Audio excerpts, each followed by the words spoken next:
Bom dia, irmãos! Espero que vocês estejam prontos para mais um EBD, cada um com a sua Bíblia, né? Pronto, apostos para ver o que Deus tem para falar nessa manhã. E o tema da nossa lição de hoje é Jeremias e seus diálogos com Deus. Só pelo título, a gente já percebe que Jeremias não era um cara que orava pontualmente, né? Pedia, agradecia por alguma coisa. Jeremias conversava, dialogava com Deus. E quando a gente fala essa palavra, diálogo, a primeira coisa que nos vem à mente é a imagem de duas pessoas, talvez três, sentadas, conversando, cada uma expondo suas ideias ou seus sentimentos, uma entendendo a outra, né? Quando a gente fala que todo relacionamento precisa de diálogo, é justamente isso que a gente pensa, né? As pessoas tentando se entender, tendo empatia, podendo expressar suas opiniões, expressar seus sentimentos com liberdade. E era exatamente nisso que consistia a relação de Jeremias com Deus. E principalmente durante o trabalho de Jeremias de profetizar uma coisa muito delicada para o povo de Deus. Então vamos entender o que era o contexto histórico daquela época.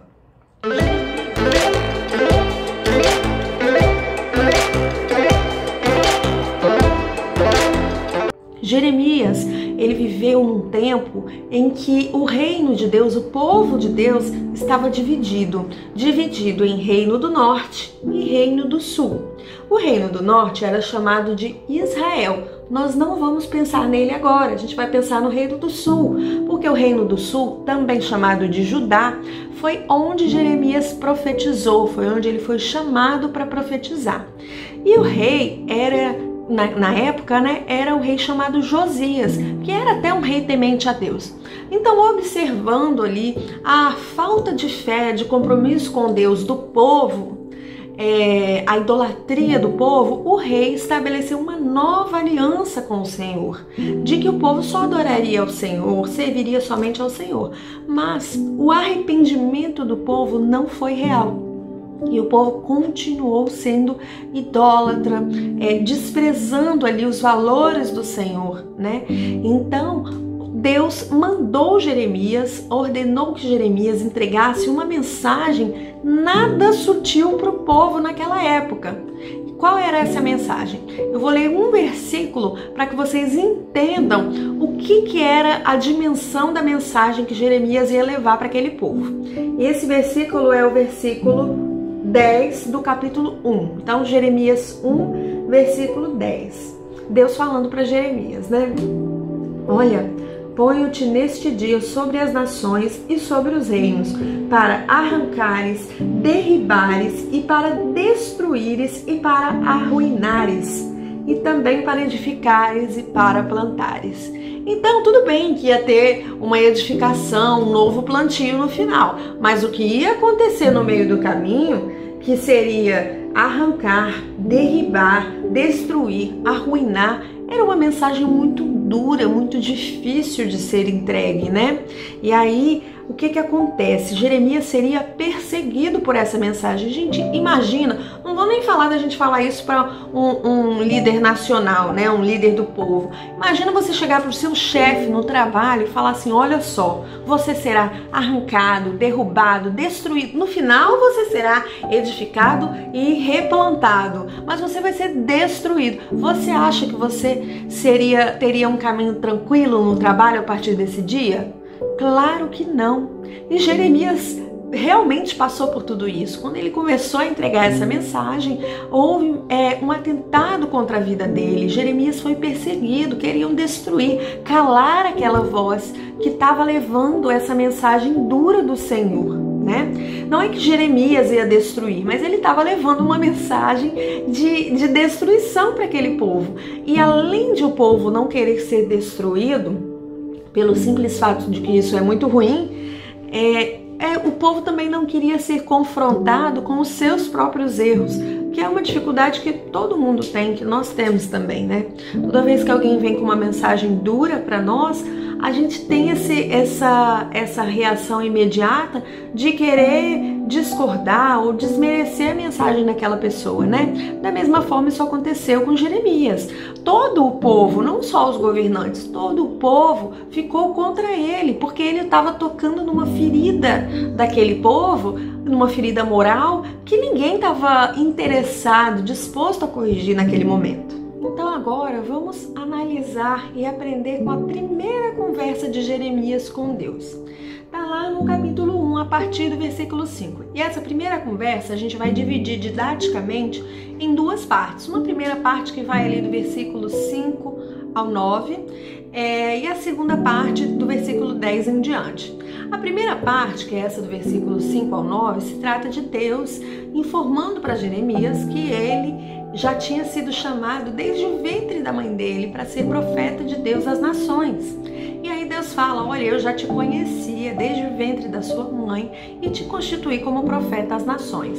E Jeremias, muito sinceramente, como num verdadeiro diálogo, responde para Deus, mas Senhor, eu não sei falar, eu sou muito jovem. E Deus responde então de volta para Jeremias, mas você vai falar a minha mensagem. E aí Deus toca na boca de Jeremias e fala para ele, lá no versículo 9 a gente encontra essa resposta de Deus. Ponho minhas palavras na sua boca. Ou seja, nessa primeira conversa a gente tem 3 lições importantes. A primeira lição é uma lição de humildade. Deus mostra para Jeremias que ele não era tão importante assim, quer dizer, ele era importante por ter sido escolhido, mas não tão importante assim no quesito mensagem, porque a mensagem era de Deus, ele não ia precisar falar nada que fosse dele mesmo. A mensagem vinha do Senhor, né? E aí a segunda lição é uma lição muito importante de que Deus nos capacita. Por quê? Jeremias falava que não sabia falar, que era muito jovem, e Deus toca na boca dele e põe a mensagem de Deus na boca dele. Ou seja, ainda que a gente não tenha todas as ferramentas para fazer a vontade de Deus na nossa visão, é Ele quem capacita. E a terceira lição, que é uma lição importante, é a lição de que Deus exerce autoridade sobre nós, assim como ele exerceu sobre Jeremias, né? Quando Jeremias se sentiu fraco, inseguro, com medo, incapaz, Deus disse, olha, eu estou com você, eu te capacito, eu te dou a mensagem, né? E essa lição de autoridade de Deus é fundamental porque nos dá segurança do que nós estamos fazendo.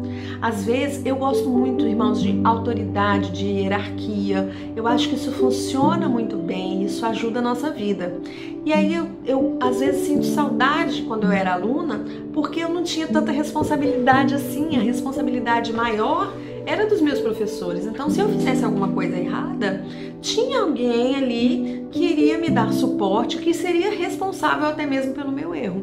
Então, às vezes eu sinto um pouco de saudade disso, um pouquinho. Mas isso me faz perceber como é bom ter alguém que seja uma autoridade sobre nós. Nessa semana eu estava com problema, com dúvidas e liguei para um professor muito querido que foi meu mentor durante a faculdade toda e exerceu essa autoridade sobre mim. E ele me deu um direcionamento e falou, faça isso, isso, isso, e eu fui fazendo e deu certo. Então, como é bom ter uma autoridade sobre nós. É lógico que na nossa vida a gente acaba tendo autonomia em muitas coisas da nossa vida cotidiana, mas a gente saber que independente do momento de vida, independente do que a gente esteja fazendo, a gente tem uma autoridade eterna, suprema, soberana de Deus na nossa vida é muito reconfortante. Saber que Ele está ali, que Ele é a autoridade, que Ele manda, que Ele governa tudo na nossa vida, gente, é algo que nos traz uma paz, justamente como diz na palavra, uma paz que excede todo entendimento.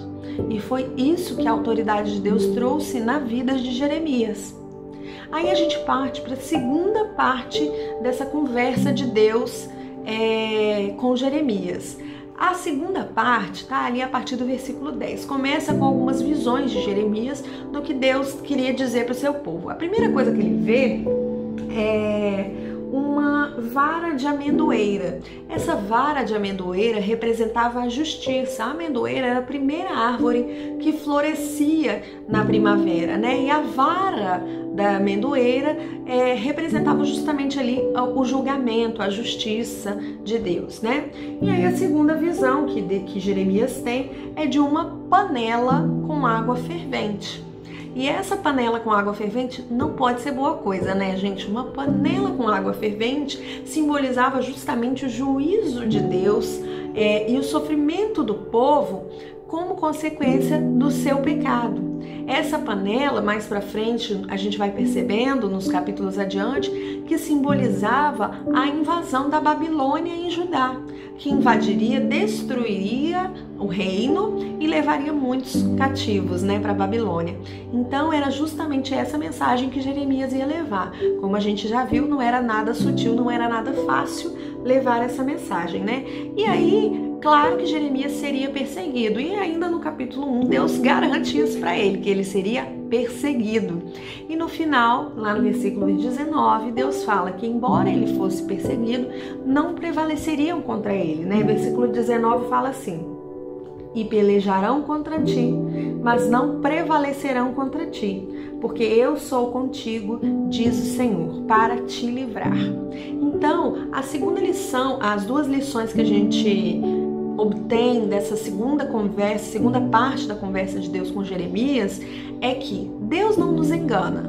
Ele fala que a gente vai ter aflições. Em nenhum momento ele disse para Jeremias: olha, você vai levar minha mensagem, vai ser maravilhoso, as pessoas vão ficar encantadas, as pessoas vão se arrepender, vão te adorar, vão te abraçar, te beijar, te abençoar. Não. Ele falou: olha, as pessoas vão te perseguir. Então Deus não nos engana. Assim como na Bíblia toda, não tem nenhum momento Deus falando que a nossa vida seria um mar de rosas se a gente decidisse seguir a Ele. Pelo contrário, Ele fala que a gente teria aflições, né? Mas que Ele venceu o mundo. Mais tarde Jesus vai falar isso. Então, Ele não nos engana, não nos promete uma vida de tranquilidade, de ausência de problemas, né? Nunca isso foi prometido para nós, e isso não foi prometido para Jeremias. Mas segunda coisa que nós podemos aprender é que Deus nos garante proteção, e é a proteção dele, né? Ele mesmo nos protege, né? Ele fala para Jeremias: eu sou contigo para te livrar. Olha que tremendo isso. Então, a segunda lição, gente, é, como eu disse, mais uma vez, aprendendo que a autoridade de Deus sobre a nossa vida é o que nos garante paz. Agora, para finalizar, a gente vai para uma conversa um pouco diferente de Jeremias com Deus. A gente vai pular lá para o capítulo 12 e a gente vai ver um momento de extrema frustração de Jeremias e ele derramando seu coração ali na presença de Deus, né? A gente vai ler a segunda parte do versículo 1 do capítulo 12.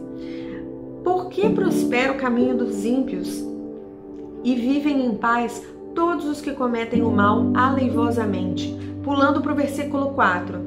Até quando lamentará a terra e se secará a erva de todo o campo? Pela maldade dos que habitam nela, perecem os animais e as aves.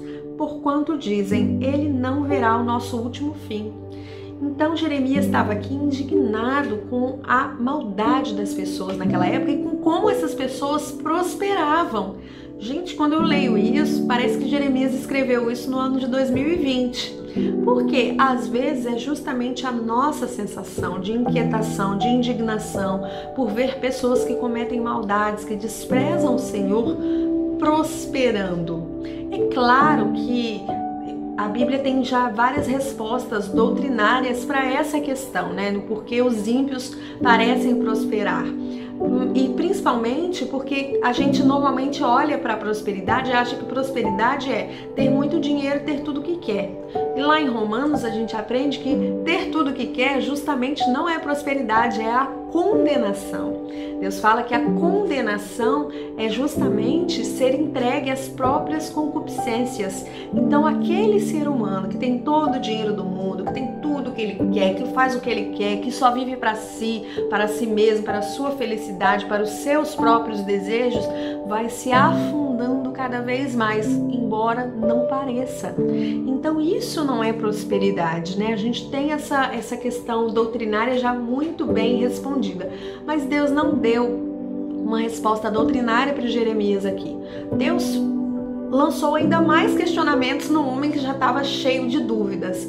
Deus disse para ele, começa respondendo assim lá no versículo 5, né? Se te fatigas correndo com homens que vão a pé, como poderás competir com cavalos? Então, se Jeremias já estava cansado, querendo alcançar homens que estavam correndo a pé como ele, como seria quando ele tivesse que correr para alcançar cavalos?